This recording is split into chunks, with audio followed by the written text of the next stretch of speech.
To break down Japanese phenom Masahiro Tanaka, we'll start with his stride length. The average MLB pitcher's stride is about 85% of his height, but Tanaka's nearly 7-foot stride is about 110% of his 6'2" height.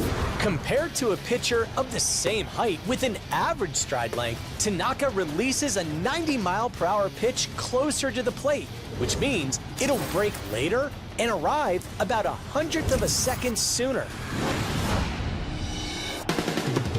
Tanaka's most common pitch is a four-seam fastball, which can rotate at up to 3,000 RPM.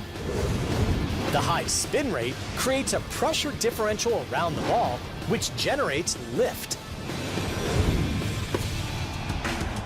A so-called rising fastball doesn't actually rise. The aerodynamic lift created by spin just helps it drop less. Compared to a pitch with minimal spin, Tanaka's high spin rate causes the ball to have up to 14 inches of vertical, gravity-defying movement. That four-seamer sets up his most dominant pitch, his splitter. At the release, Tanaka's four-seam fastball and splitter look nearly identical. That's because he never alters the point of release between the two pitches by more than 2 degrees.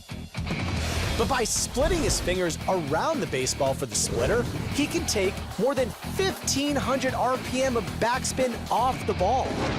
This creates a pitch that essentially follows the exact same path as a four-seam fastball for the first 25 feet of its flight.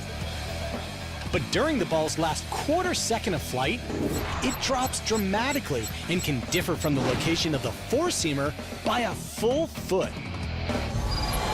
For ESPN Sports Science, I'm John Brinkus.